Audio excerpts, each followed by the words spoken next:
ስልጣኔው የነበረው በዛ ሰዓት የሮም ኢምፓየርና የፐርሺያን ኢምፓየር ሀያል በነበረበት ሰዓት የአረቢያ ምድር ደግሞ በስነ ጽሁፍ ነበረ ሀያል የነበረው ወይም ታዋቂ የነበረው በዛ ሰዓትና ረሱሉ አለይሂ ሰላቱ ሰላም ወይም የመጨረሻው ነብያችን ከመምጣታቸው በፊት ሴት ልጅ ከነ ነፍሷ የምትቀበርበት ዘመን ነበረ።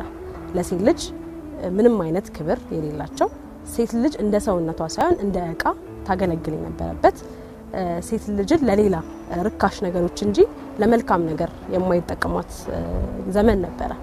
እሱ በኢሮፓውያን ምድር ላይም ያን ነገር ተተግብሮ እናያለን። ነገር ግን በአረቢያው ምድር ስፔሲፊካሊ መተን ስናየው ለሴት ልጅ የነበረው አመለካከት በጣም ዝቅተኛ የነበረ በጣም የዘቀጠ ሴት ልጅ ሆኖ መፈጠር እንደ ኃጢያት ይታይበት የነበረበት ዘመን ነው።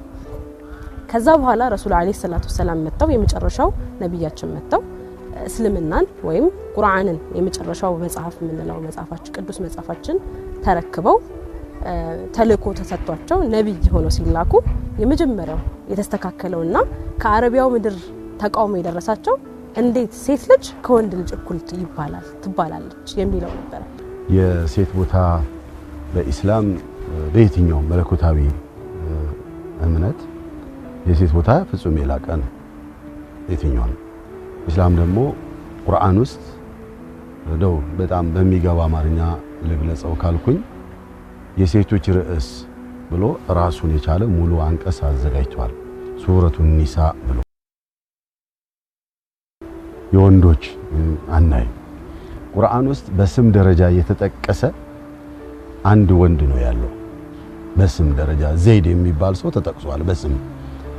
በቁርአን ውስጥ በስም ደረጃ የተጠቀሱ ግን ሁለት እናቶች አሉ፣ ሁለት እንስቶች አሉ። አንደኛዋ እናታችን ማርያም ወይም መርየም አለይሃ ሰላም፣ ሁለተኛዋ እናታችን አሲያ የፍርዓውን ባለቤት የነበሩት አለይሃ ሰላም። እነዚህ ሁለቱ በእንትናቸው ማለት ገድላቸው የለፉት ልፋት የከፈሉት መስዋዕትነት ስለ ጽናታቸው ስለ ማንነታቸው እዛ ላይ ተጠቅሷል። ያ ማለት ምን ማለት ነው? በእምነቱ ወይንም በሃይማኖቱ ለሴት የተሰጣት ቦታ ፍጹም የላቀ ስለመሆኑ ሙሉ ራሱን የቻለ ሱረቱ ኒሳ ብሎ መዘርዘሩ በራሱ የሴቶችን ክብር የውርስ ስርዓታቸውን በዚህ መልኩ መብታቸው መጠበቅ አለበት፣ የትዳር ስርዓቱ እንደዚህ መሆን መቻል አለበት፣ ፈቃደኛነቷ መጠየቅ አለበት ኢላኺ እያለ ብዙ ይዘረዝራል። የመለኮታዊ ብርሃን ነች ይሉታል ጸሐፊዎቹ። ምን ማለት ነው? ሁሉ ነገር ከፈጣሪ የራሱ ባህሪ የተሰጣት አላህ ብዙ ስሞች አሉትና ከዛ ውስጥ አርራህማን አርራሂም የሚባል ስም አለው እና እጅግ በጣም አዛኝና እጅግ በጣም ርህሩ ማለት ነው። ስሙ ሁለት ስሞች ናቸው እና የሱን ስም ሁለቱን የተላበሰች ይሏታል እናት ማለት ነው። አንድ ሰው በእስልምና የሚከበረው በስራው ነው። በቃ መጀመሪያ ላይ ወንድ መሆኑ ሳይሆን ሴት መሆኑ ሳይሆን የሚከበረው በስራው ነው። ግን አንዳንድ ቦታ ላይ አላህ Subhanahu Wa Ta'ala የፈጠረን እሱ ስለሆነ የወንድ ደካማ ጎኑ ምንድነው ጠንካራ ጎኑ ምንድነው ሴትም ደካማና ጠንካራ ጎኑ ነው የሚለው ከኛ የበለጠ ፈጣሪያችን ስለሚያውቅ ማለት ነው። በሱ መሰረት አንዳንድ ህግጋቶች ላይ ተለያይተናል።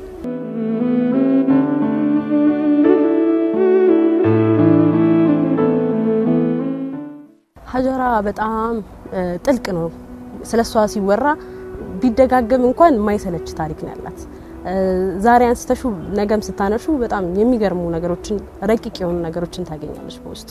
ሀጀራ ከስሟ ስንነሳ ረጅም ታሪክ ስለሚሆን ሳሳጥረው የነብዩላህ ኢብራሂም አለይሂ ሰላም ሚስት የነበረው የመጀመሪያ ሚስት የነበረችው ሳራ በአንድ አጋጣሚ ላይ ወይም ግብጽ በሚሄዱበት መንገድ ላይ የግብጽ ንጉስ የነበረው ፈርዖን በዛ ሰዓት የነበረው እሷን በዛ ሰዓት ሴቶችን ያገባችም ትሆን ያላገባችን የማሳደድ መንገድ ላይ ስለነበር ሳራን ይተናኮላታል። በዛ መሃል እሷ ጸሎት ታደርጋለች፣ ወደ አምላኳ ዱዓ ታረጋለች እንዲጠብቃት።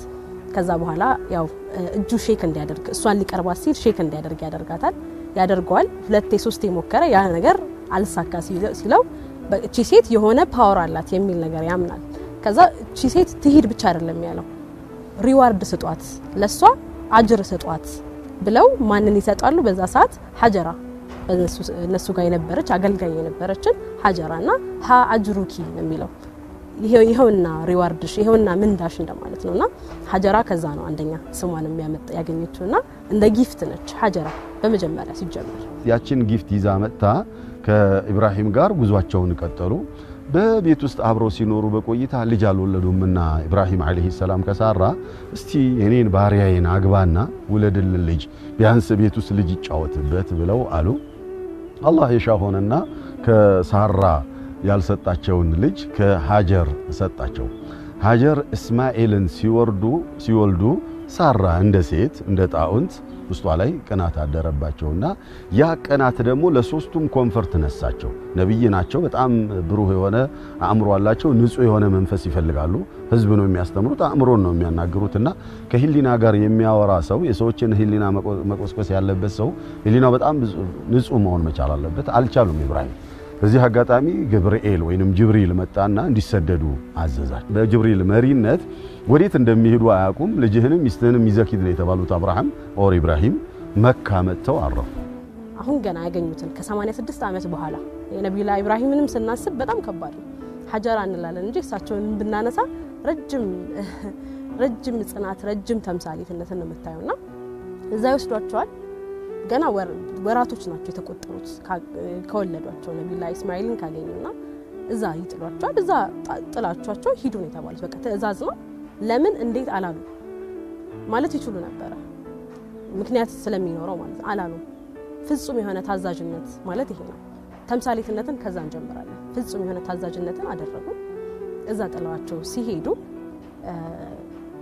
ጥላቸው መንገድ ሲጀምሩ ግራ ገባት እንደማንኛውም ሴት እንደማንኛውም ሰው ሪአክሽንሽ እንደዛ ነው የሚሆነው ድንጋጤ ያለ እንዴት ብቻችንን እሷም ገና አራስ ነች አይደለ ስለዚህ ያስደነግጣል ጋሻ የሚሆነ ለልጇ አባት ለሷ ደግሞ ባለቤቷ ናቸውና አጋዥ የሚሆንሽ ባለቤትሽ ነው እሱ ጥሎሽ ሲሄድ ምንድነው የምታረጊው ያ ሪአክሽኗ እዛ ጋር ታያለች ትጮሃለች ስትከተላቸው ዝም ብለው ይሄዳሉ ምንም መልስ እየመለሱላት አልነበረምና እየሄዱ እያለ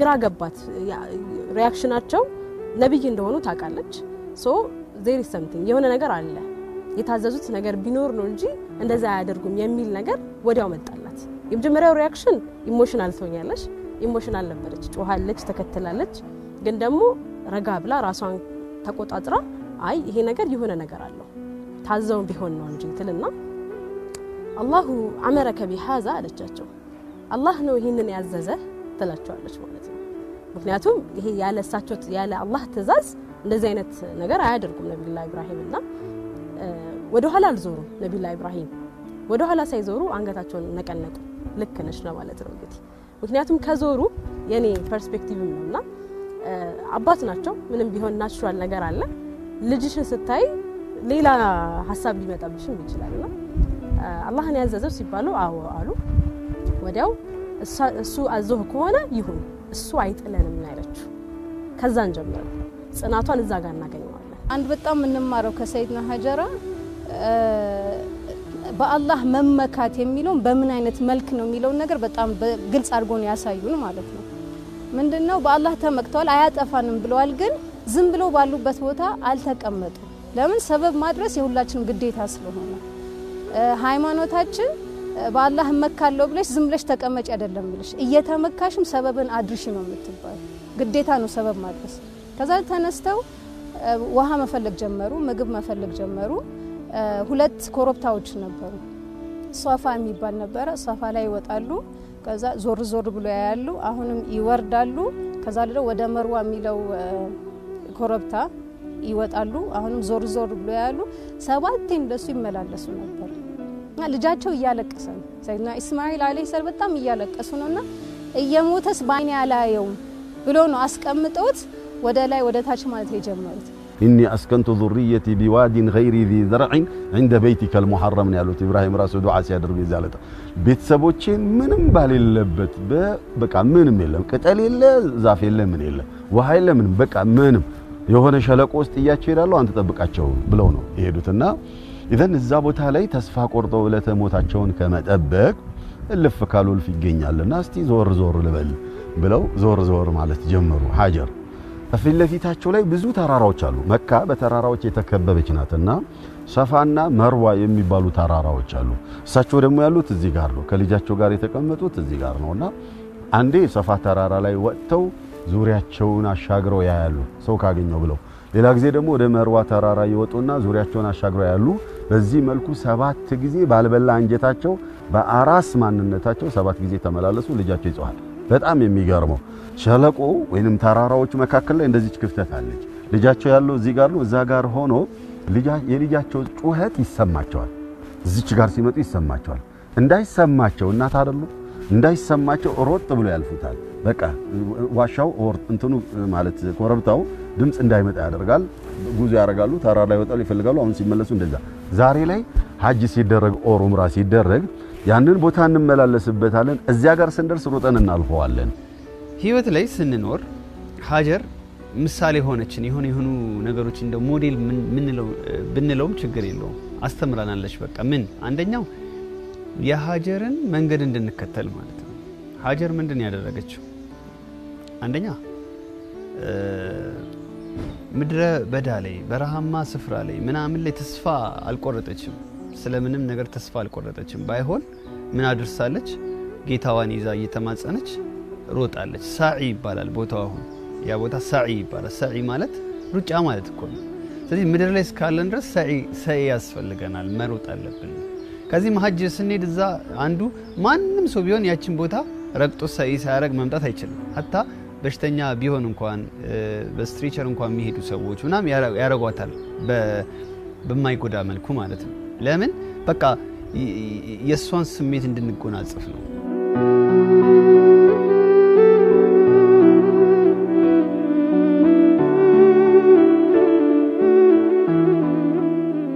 አላህ የሻው ሆነና ጽናቷን ካየ በኋላ ሐሩር ነው ምንም የለም ብዬሻለሁኝ። እንደዚህ አይነት ነፋሻማ አየር አይደለም ያለው።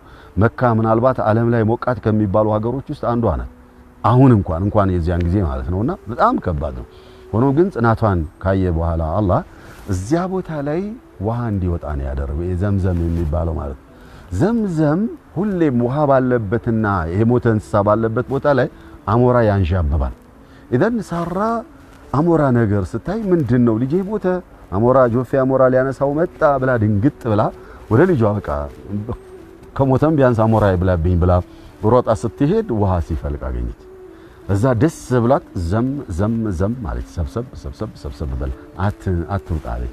ነብዩ መሐመድ ሰለላሁ ዐለይሂ ወሰለም እናታችን ሀጀር ዘም ሰብሰብ በል ብላ ባትሰበስበው ኖሮ እንደ ናይል ወይንም እንደ ሐይቅ ይፈስ ነበር ዘምዘም አሉ። እስከዛሬ ድረስ እዛችው ምንጭ ላይ ነው የሚፈልቀው፣ አልቆመም። ወደ 300 or 450 ኪሎ ሜትር መዲና ከመካ ይርቃል። በዛ በቹቦ አድርገው ወስደውታል። ሁለቱ ቦታ ብቻ ነው ያለውና በዛ መልኩ ዘምዘሙ ፈለቀ ማለት ነው። ፈረጅ መጣ እና ተረጋጋች። ምግቡ መበላት ተጀመረ። የሆኑ ቻሌንጆች የሆኑ ችግሮች ወይም የሆኑ መስዋዕትነቶች የምትከፊው በሪፒቲሽን ነው፣ በመደጋገም ነው። አንዴ ብቻ ሞክረሽ አይደለም። ጽናትን ተስፋ ስናደርግ ምን ሞክርበት ሊሚት እሷ 7 ተሞክራ ነው። እኛ 7 ጊዜ ሞክረን ሊሆን ይችላል የሚሳካልን፣ 100 ጊዜ ሞክረን ሊሆን ይችላልና ከሷ ተምሳሌትነትን አንድ የምንወስደው ምሳሌ የሆኑ ቻሌንጆች የሆኑ ችግሮች ሲመጡ በጣም አብዝተን ስንሞክርም ሊሆን ይችላል። በአንዴ ሙከራ ልናገኘው እንችላለን። በብዛት ግን መሞከር አለብን። እዛ አካባቢ ላይ ጁህሩም የሚባሉ አረቦች አሉ። ዋናው አስሊው አረብ ከየመን የሄዱ አረቦች ሻገር ብሎ ኪዴ የሚባል መንደር አለና እዛ ጋር ይኖራሉ። ኢዘን አሞራ ሲያንዣብብ ያዩ ጊዜ እዚህ አካባቢ አሞራ ምንድነው? ውሃ ተገኘ ኦስ ምንድነው? አዲስ ነገር ያለው ሰው አለ ወይ? ይሁን ነገር አለ። እስቲ ሄዱና ያታችሁ ነው ሲባል አንድ አራስ ከህፃን ጋር ውሃ ተገብ ቁጭ ብላለች። ሄዶ መረጃውን ሲሰጣቸው እዛ አካባቢ የነበሩ ሰዎች መጡና እንደው ጉርብትና ፈቀጅልን አሏት። የሴት ክብር ብቻዋን ናት፣ ማንም የለም። አጠገቧ ላይ ውሃ አለ። የውሃ ችግር አለ ሀገሩ ላይ። በቃ ይሄ ሀገራችን ላይ ፈለቀ ነው። አናቀሽም ከየት የመጣሽ አንቺ ስደተኛ መጤ ነሽ ምናምን ዞር በይ ነው። ፈቀጅልን አጠገብሽ እንድንሰፍር ፈቅጅልናለሽ አሏት። መስፈርት አስቀመጠች። እኔ ጋር መስፈር ከፈለጋችሁ ከውሃዬ መሻረክ ከፈለጋችሁ ከምግባችሁ አሻርኩኝ፣ ምግብ ስጡኝ፣ ውሃ ሰጣችኋለሁ። ቢዝነስ ሆነ ማለት ነው። በዛው ተጀመረ። እዛው አካባቢ መኖር ጀመሩ፣ ሰፈሩ፣ አደጉ። እስማኤል ከአረብኛን ተማሩ፣ አረብ አገቡ። እና ይሄ ሰይደቱና ሀጀር ያደረጉት ስራ እንኳን እኛ ተራ ሙስሊሞች ብቻ ሳንሆን ከሳቸው በኋላ የመጡት አንቢያዎች በጠቅላላ ነብያቶች መልእክተኞች በጠቅላላ ይሄን ድርጊት እያደረጉት ነው ያሉት። ይሄ ሴት ሰራችሁ ተብሎ የተናቀ ነገር አይደለም፣ ግን ትግስቷን ጽናቷን ለማክበር ሲባል ከእስልምና ትላልቅ ስራዎች ከሚባለው ሀጅ ውስጥ ተካቷል ማለት ነው። እና እስልምና መጀመሪያ በማንነትሽ ነው የሚያከብርሽ። ገባሻ? ሴት ስለሆንሽ ወንድ ስለሆንሽ ሳይሆን ስራሽ ነው። ሀጀራ ደግሞ ምን ልበልሽ እናት እንጂ አይረዳውም። አሁን ልጅሽ ትንሽ እንኳን ሲወድቅ ድንግጥት ያለሽ እንኳን ለሞት የደረሰ ልጅ ሲያለቅስ ማየት ሳይሆን ልጅ አንድ ነገር እንኳን ሲሆን ውስጥሽ እኮ የሆነ ነገር ውርር ያደርግሻል አይደለ? እና ያኛውን ሁሉ ተቋቁመው ነው ሀጀራ እስከዛሬ ስልሽ አሁን የዘምዘም ውሃ ካየሽ እኮ ምን ይደረጋል? እየታሸገ ይሸጣል፣ በአለም ደረጃ ይሸጣል። ለሐጅ የሚመጡ ሰዎች ሁሉ ይጠጣሉ። አሁንም ወደ መዲና የረሱል መስጂድ ድረስ እኮ ይላካል ውሃው ማለት ግን እስከዛሬ አላለቀም። ምክንያት የሆነልን ማን ነው? ይሄ ለዚህ ዘምዘም ውሃ ሀጀራ ናቸው ማለት ነው።